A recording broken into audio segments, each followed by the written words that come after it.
Well, let's start the course. And the first chapter is Strategic Management and Strategic Competitiveness.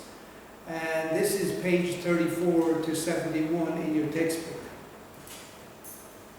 It's going to provide you with an overview of the course, and it's worthwhile having a look at that and get used to the terminology which will be used, because we'll be referring back to that terminology throughout the course in the various chapters.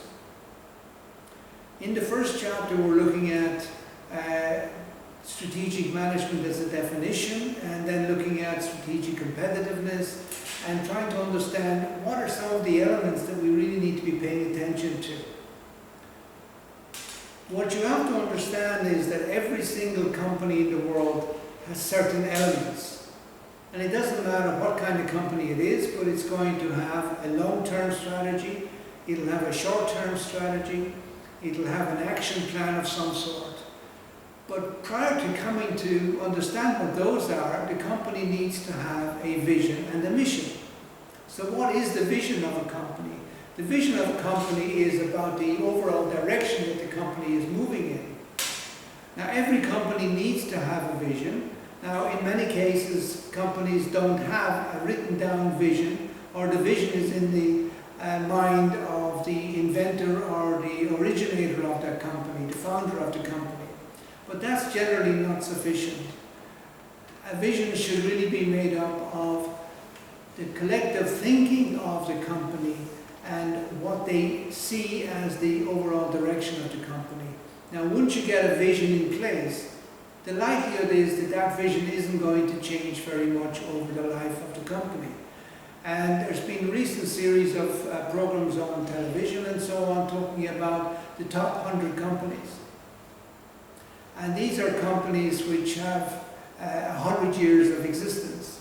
So when the founders were creating the company back in the last century or the century before, like Levi's, for example, then what was in the mind of the people who were inventing that company, who were creating that company? And are the values and vision that they had at that time, are they still relevant today? And the answer is yes. The companies tend not to change their vision to any appreciable extent over the life of the company. So whether it's a company of 50 years old or 100 years old, it's likely to have very much the same vision that it had from the beginning. The mission of the company is a little bit different in that the mission is reflecting the vision, and it's about operationalizing the vision in real terms. So it's really talking about what kind of business is this company in? What does it do? How does it act and achieve its vision? So if you look at it from that point of view, it does have a subordinate impact on the overall orientation of the company. So its vision is the big picture.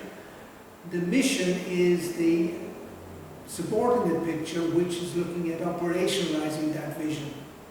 And then beyond that, you have your strategic objectives, which are your long-term objectives, your operational objectives, which are your short-term objectives, and finally you have your action plans.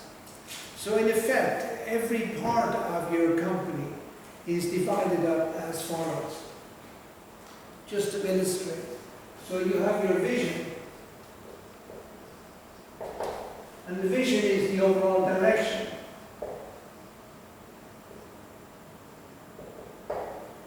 That's subordinate into the mission, which is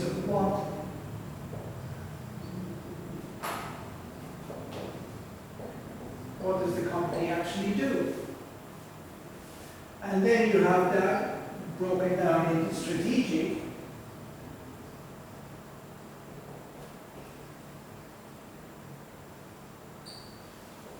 These are short-term objectives, and they are then down in, these are long-term objectives.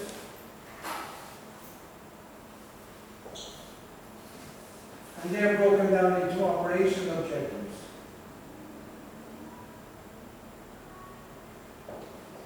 Which are short-term objectives. And then you have your action plan.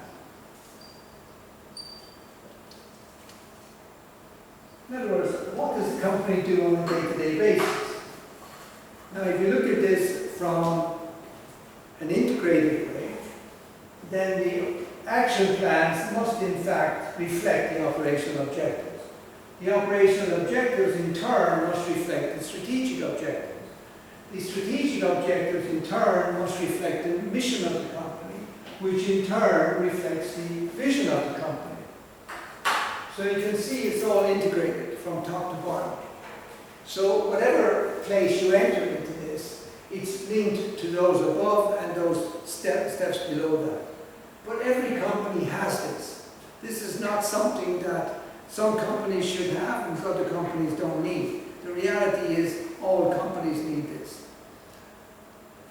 Now, when we look at strategic management, we are talking about this totality, the vision, the mission, strategic, operational and action plans of the company. So that's what strategic management is all about. When we use the word strategic, we're actually talking about long term. When we're looking at operational, we're talking about short term. But how long is long term and how long is short term? Well, the reality is this varies by industry. Long-term objectives in the past were generally 5 to 10 years. In today's world, long-term objectives are 3 to 5 years. And in some sectors or some industries, like for example, the IT industry, long-term might be in fact only be 6 months. And short-term might be just a matter of days or weeks. So if we're looking at the coronavirus right now, what's the long-term situation vis-a-vis the coronavirus and what's the short-term? But we're seeing on a daily basis changes in what's happening with the coronavirus indicators around the world.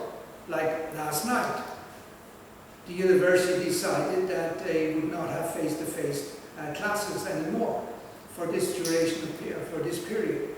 The Australian government announced that anyone entering Australia as of midnight last night will have to be self-quarantined. So we can see that the moving parts of the strategy in relation to coronavirus has changed dramatically in a matter of days. And that's why I'm standing here talking to you instead of meeting you in a classroom. I came here last night thinking I was going to be teaching in a classroom.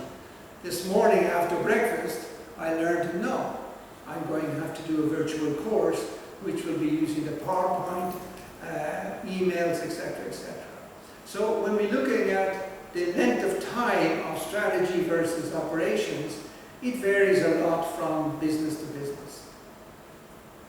If we look at the half-life of industry, and this comes from nuclear physics, every nuclear item has a half-life. So if we're talking about cobalt-60 or we're talking about plutonium or whatever we're referring to, it has a half-life. In other words, half of the content will disappear or disintegrate over a period of time. So when we look at, for example, the half-life of something like banking, for example, the half-life of banking tends to be fairly low. Or sorry, it tends to be fairly high. It may take 10 years for a banking initiative to take effect. But on the other hand, if you're looking at a half-life of software, such as Microsoft, we know that the half-life might only be 6 months or a year. So the terminology of half-life versus strategic versus operational can vary considerably across different industries and different sectors. Now, when we talk about strategic management, you can talk about that from a government point of view. The national government of Indonesia has its long-term strategy. That long-term strategy is probably a shorter time period than the long-term strategy of previous prime ministers or presidents of Indonesia. Likewise, the half-life of any other sector of industry, if you look at the auto industry is undergoing major transformation right now with the introduction of driverless cars. But for 70, 80, 90 years, cars that were being built around the world all had drivers. And so we had recognized that there weren't so many great changes taking place in the auto industry up to recently. But in recent times, very dramatic changes are taking place in a shorter time period. Now, how long that time period is going to last is difficult to anticipate. But likewise, in different sectors, some sectors are faster moving than others. The banking industry, as I said, tends to be a slow mover, but industries like the IT, telecommunications and so on tend to be fast-moving industries. And so strategic terminology for them versus operational terminology for them will also vary accordingly. Now, when we look at strategic management and looking at vision and mission and so on, you can apply that to a government, a national government. You can apply it to a Ministry of Education, for example, a Ministry of Agriculture, a Ministry of Health. And if you look at the disruption in the health sector at the moment with the coronavirus worldwide, there's huge changes taking place in the Ministry of Health around the world, very rapidly. That's only since December last year. And yet, major changes are taking place and will continue to take place in the foreseeable future until there's a stabilized situation for the coronavirus. On the other hand, if you look at different sectors or different types of companies, they also, you can apply this idea of strategic management to them. But I would even go so further, you can also apply strategic management to yourself. So what's your vision and mission for yourself? What's your long-term objectives? What's your short-term objectives? What's your action plan on a day-to-day basis? So you already know that you have a life in place. The question is, are you clear about why you're in this world in 2020? What are you here for? Why are you here? What are you hoping to achieve during your time here? These are fundamental questions that every individual needs to ask themselves. So you as a young person needs to be thinking about what is your vision for yourself into the future. What direction are you heading in? Are you going to remain in Indonesia? Are you going to live overseas? Are you going to remain single, or are you going to get married? Are you going to have children or not? These are all strategic decisions you're going to have to make over the next number of years. The other side of that is, what's your mission in life? What are you going to do with your life? What kind of work are you going to do? What kind of occupation or time are you going to spend doing different activities? Now, are you going to have a full-time job, which is a lifetime job, as many of your parents have had, or people before you have had? You start out and you go to university, you become an engineer, you become an accountant, and you live your life as an engineer or an accountant for the next foreseeable future, 20, 30, 40 years of a working career. And it may also be with the same company. So if you became a civil servant, for example, out of university, you may remain in civil service and retire a civil servant in 40 years from now. And you may have only worked in one ministry, that's the Ministry of Education. On the other hand, in today's world, many companies are no longer hiring people on that kind of basis. There's a whole different thinking about what kind of careers people should have. Are they going to have a simple job or a single job throughout their career, or are they going to end up changing jobs all the time? And now we're moving into a whole new realm of thinking about work and jobs, which is the gig economy, G-I-G economy.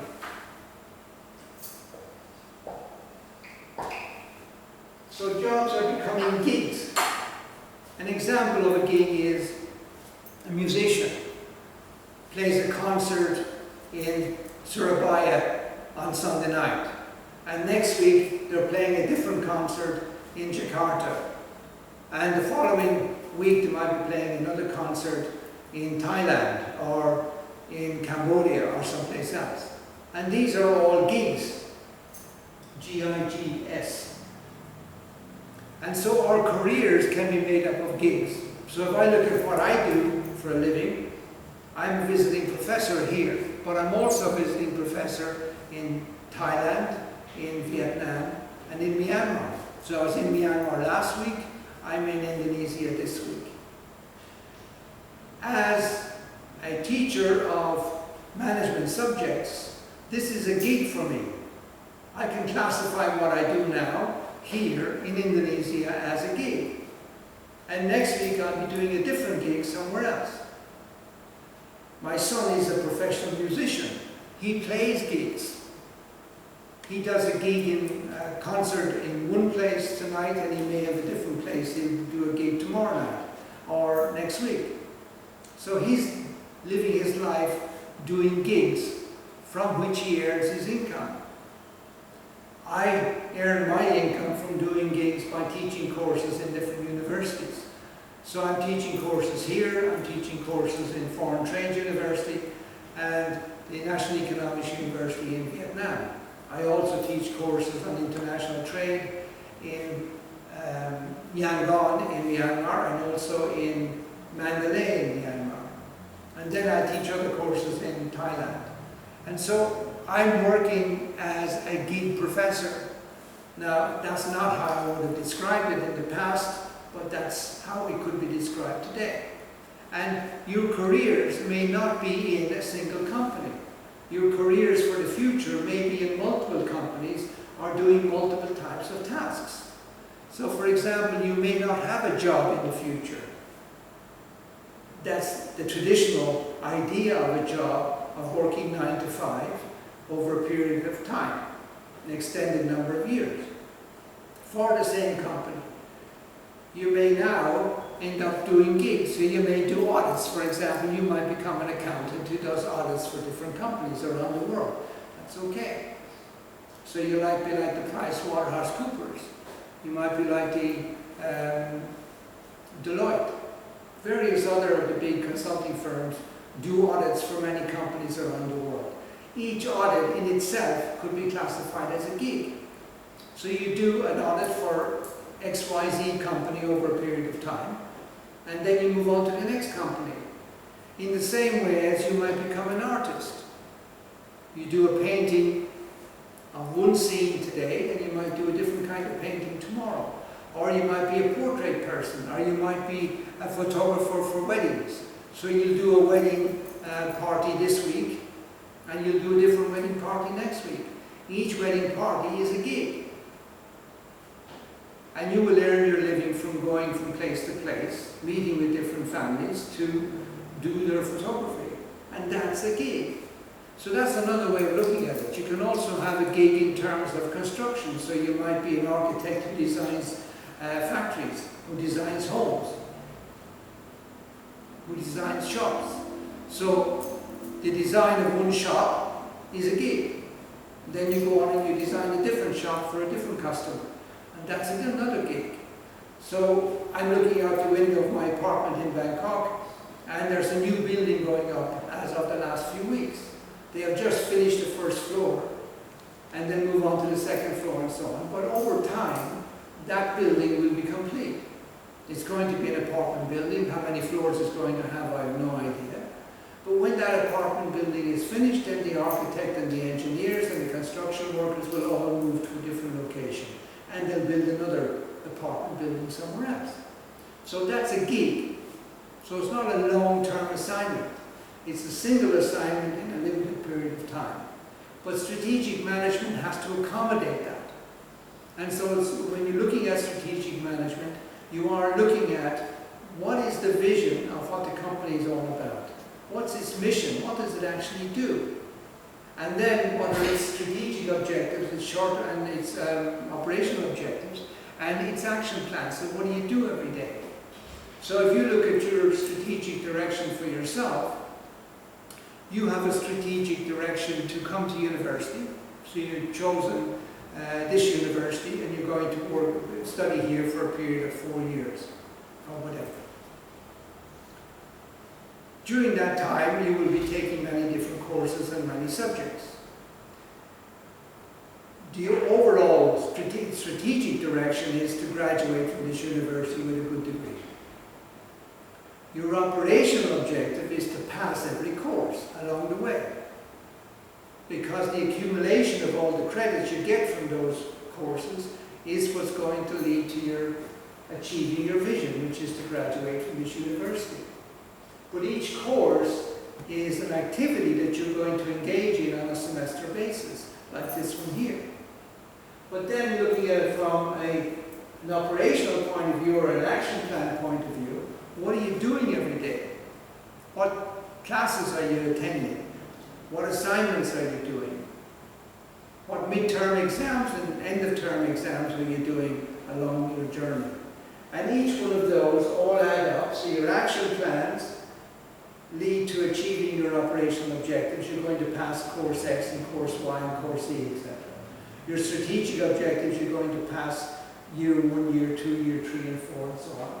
And your mission is, what are the activities you're engaged in? What are you actually studying? So you've chosen accountancy as your program.